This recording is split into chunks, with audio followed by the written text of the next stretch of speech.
सुप्रभात छात्राओं, मेरे इस वीडियो में आप सबका हार्दिक स्वागत है। आज जिस उपन्यास पर मैं चर्चा करने चल रही हूँ वह हिंदी साहित्य में मील का पत्थर है।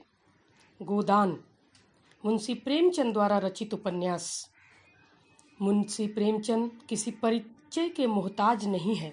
इनका जन्म 31 जुलाई 1880 लमही वाराणसी में हुआ और इनकी मृत्यु 8 अक्टूबर 1936 को हुई। उपन्यास सम्राट कलम के सिपाही प्रेमचंद जी का मूल नाम धनपत राय था। आप 13 वर्ष की उम्र में साहित्यकार की पंक्ति में खड़े थे। आप आधुनिक हिंदी कहानी के पितामह कहे जाते हैं।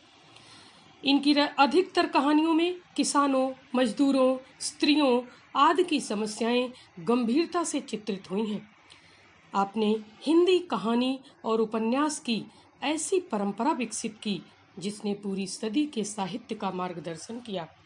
आपकी प्रमुख कृतियां मानसरोवर 1 से लेकर 8 भाग हैं, जिसमें कहानियों का संग्रह है।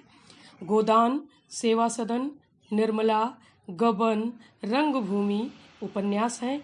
संग्राम, करबला, प्रेम की बेदी नाटक है।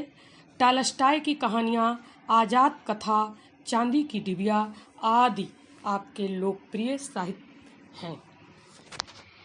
यह गद्य की लोकप्रिय विधा है। उपन्यास एक विस्तृत कथा होती है जो अपने भीतर अन्य गौड़ कथाओं को समाहित किए रहती है। इस कथा के भीतर समाज और व्यक्ति की विविध अनुभूतियों और संवेदनाओं, अनेक प्रकार के दृश्य और घटनाओं के साथ साथ अनेक प्रकार के चरित्र भी होते हैं। इनकी अमर कृति गोदान जो हम पढ़ने चल रहे हैं, उसका अर्थ है गाय का दान, जो कि हिंदू मान्यता है कि अपने जीवन काल के सभी पापों से ऋण मुक्त होने का और पूर्ण जीवन निष्पाप तय करने का है। आधुनिक हिंदी साहित्य के इस कालजयी कथाकार के उपन्यास में मुख्य रूप से सामाजिक बंधनों में जकड़े हुए एक गरीब किसान होरी की कहानी है। तो हम लोग अपने उपन्यास के अंश पर चलते हैं। आपके पाठ्यक्रम में केवल एक अंश ही उपन्यास का लिया गया है, तो हम उसी पर चर्चा करते हैं। ये एक ऐसे गरीब किसान होरी की कहानी है जिसकी इच्छा अपने घर गाय पालने की थी। कहानी का परिदृश्य पराधीन भारत का है, जब भारत स्वाधीनता के लिए संघर्ष कर रहा था। समाज में कुरीतियों का बोलबाला था। गरीबों का शोषण समाज के कथित ठेकेदारों द्वारा होता था और गरीब इसे अपनी ही नियति मानते थे। पूंजीपति अमीर होते जा रहे थे और गरीब। महिलाओं का दमन होता था और जो भी अन्याय के खिलाफ आवाज उठाता था उसे बागी करार दिया जाता था और उसका सामाजिक बहिष्कार कर दिया जाता था। इस उपन्यास में कई कहानियां एक दूसरे में गुथी हुई हैं। होरी की कहानी, उसके बेटे गोबर की कहानी, धनिया की कहानी, जमींदार राय साहब की कहानी, मिस मालती, गोबिंदी आदि ऐसे अनेक पात्र हैं जो एक संसार रच देते हैं आंखों के सामने। होरी की कथा के साथ साथ एक और कथा मुख्य धारा में उभर कर आती है, मेहता और मालती की। यह होरी की दुनिया से बिल्कुल अलग है। ये शहरी परिवेश में लिखी गई कहानी है जो हमारे इस पाठ्यक्रम में नहीं है। तो आइए बिना देर किए उपन्यास के कुछ पात्रों का परिचय ले लेते हैं। कहानी का मुख्य नायक होरी है, जो नीति के विरुद्ध जाना पाप समझता है। नरम दिल का है पर बहुत ही दब्बू है।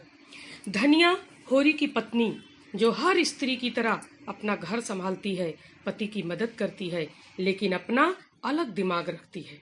उसके लिए समाज से ज्यादा अपना परिवार प्रिय था। इन दोनों का पुत्र गोबर, जिसने कहानी में कई रंग बदले, जब हम कहानी पढ़ेंगे तो देखेंगे। सोना और रूपा होरी की 2 बेटियां, होरी के 2 भाई हीरा और शोभा, जिन्हें होरी और धनिया ने ही पाल पोस कर बड़ा किया। हीरा की पत्नी पुनिया एक और मुख्य पात्र है। गोबर की पत्नी झुनिया, झुनिया के पिता का नाम है भोला। इन सब पात्रों के अलावा और भी पात्र हैं, जैसे राय साहब, दाता दीन, माता दीन, सिलिया जो एक चमारिन थी, झींगूर आदि। किंतु हमें उपन्यास का एक अंश ही पढ़ना है जो हमारे पाठ्यक्रम में है, तो हम उसी तरफ चलते हैं। कहानी शुरू होती है लखनऊ के पास के बेलारी गांव से, जहां होरी अपनी बीबी और 3 बच्चों के साथ रहता था। जिसके पास 5 बीघा जमीन थी, वह अपना गुजारा किसी तरह चलाता था। वहां के जमींदार राय साहब की कृपा दृष्टि होरी पर थी, इसलिए गांव वाले उसे सम्मान देते थे। धनिया और गोबर को पिता का राय साहब की चापलूसी करना बिल्कुल पसंद न था। अपने दरवाजे पर गाय बांधने की इच्छा भोला ने पूरी की। होरी के दरवाजे पर गाय आ गई, किंतु वह होरी के भाई, जो सगे भाई थे उनके, हीरा और शोभा को जरा भी अच्छा न लगा, और हीरा में तो जलन की बू आने लगी, और उससे नहीं देखा गया तो उसने गाय को जहर दे दिया। पंचायत बुलाई गई। पंचायत ने हीरा को गांव से निकाल दिया। उसकी पत्नी पुनिया अकेली रह गई। तब नरम दिल होरी ने उसे अपने घर ले आई और खेती में उसकी मदद करने लगा, जिसके कारण उसकी स्वयं की खेती तो कम हुई, लेकिन पुनिया के यहाँ अनाज के भंडार लग गए। यह होरी के विशाल हृदय का उदाहरण यहाँ पर देखने को मिलता है। होरी को विश्वास था कि हीरा जरूर आएगा, और वह आया भी। अपनी गलती भी स्वीकार किया। होरी को बहुत सुख मिला। इधर गोबर और झुनिया के प्रेम प्रसंग के कारण गांव वालों ने होरी के परिवार का बहिष्कार कर दिया और 100 रुपए और 30 मन अनाज का जुर्माना लगाया गया। होरी फिर से कर्जा लेने पर मजबूर हो गया। पहले से ही वो कर्ज में डूबा हुआ था, लेकिन अब इस जुर्माने को पूरा करने के लिए उसे पुनः कर्ज लेना पड़ा। गोबर लखनऊ कुछ बनकर आने के लिए, पैसे कमाने के लिए चला गया। वह पैसे कमाकर अपनी दरिद्रता दूर करना चाहता था। पैसे की तंगी के कारण होरी अपनी बेटी रूपा का ब्याह अधेड़ व्यक्ति राम सेवक से कर देता है। बचपन से पैसों की मोहताज रूपा अनाज के ढेरों, पैसों की भरमार, द्वार पर जानवरों की कतारों के आगे राम सेवक की अधेड़ अवस्था उसे दिखाई नहीं देती, और वो बहुत खुश रहती है, अपने आप में मग्न रहती है, अपने को सजाने संवारने में लगी रहती है। रूपा अभी भी अपने उसी पुराने परिवार, अपने मायके से ज्यादा लिप्त थी और अपने दादा होरी की गाय लेने की साध पूरी करना चाहती थी। उसने एक गाय होरी के पास भेज दी, किंतु स्वाभिमानी होरी ने कहा कि वह इसके पैसे देगा, वह बेटी की गाय ऐसे नहीं ले सकता, और अब उसके लिए उसे अधिक मेहनत की आवश्यकता थी। अब घर गिरवी, बैल नदारत, खेती पर कर्ज, होरी और उसका परिवार मजदूरी करके जीने लगा। एक ठेकेदार ने सड़क बनाने का कार्य शुरू किया तो होरी को कुछ आस जगी, और वो वहां 8 आने रोज पर काम पर जाने लगा। वहां से थका हुआ आता तो सुतली काटने बैठ जाता, और धनिया भी उसका साथ देती। दोनों जल्दी से जल्दी पैसा इकट्ठा कर लेना चाहते थे, जैसे वो राम सेवक के गाय का पैसा लौटा सके। शरीर दिन पर दिन कमजोर होता जा रहा था। एक दिन होरी को चक्कर आ गया और वो गिर पड़ा। वहां उसे काम करने वाले उसके सहयोगियों ने एक खाट पर लिटाया उठाकर, जहां पर उसे पुरानी स्मृतियां सजीव हो गईं। कभी वो देखता है कि माँ की गोदी में लेटा है, तो कभी धनिया दुल्हन बनी लाल चुनरी ओढ़े उसके सामने खड़ी है। दरवाजे पर उसके गाय बंधी हुई है जो कामधेनु की तरह है।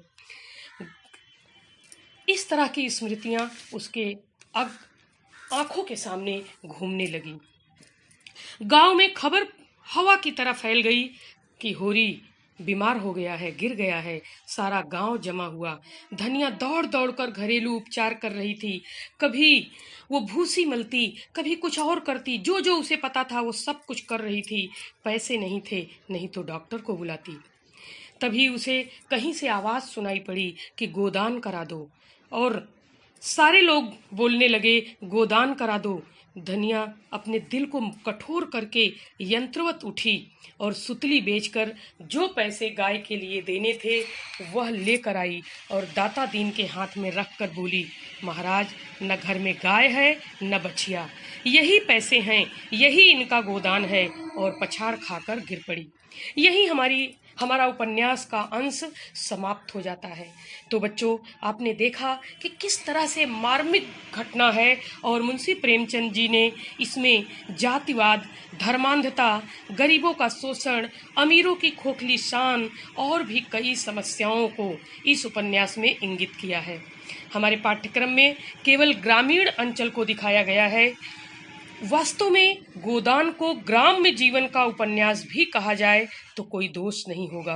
पूरे उपन्यास को अनेक बार पढ़ने के पश्चात भी इसकी नवीनता समाप्त नहीं होती। यही बातें इस उपन्यास को सर्वश्रेष्ठ बनाती हैं। शहरी चाल ढाल तथा पूरे उपन्यास से परिचित होने के लिए आप इस उपन्यास को जरूर पढ़िए, क्योंकि ये एक अद्वितीय कृति है। मुझे लगता है आपको उपन्यास का कुछ प्रसंग समझ में आ गया होगा। बाकी उपन्यास की घटनाओं को जानने के लिए आप गोदान उपन्यास को लीजिए, पढ़िए। अभी डिजिटल भी आपको मिल जाएगा, आप लोग अपने मोबाइल पर भी डाउनलोड करके पढ़ सकते हैं। तो इसे पढ़िए और कहानी को समझने की कोशिश कीजिए। धन्यवाद। अगले वीडियो में पुनः मिलने का वादा करते हुए मैं आपसे विदा लेती हूँ। धन्यवाद।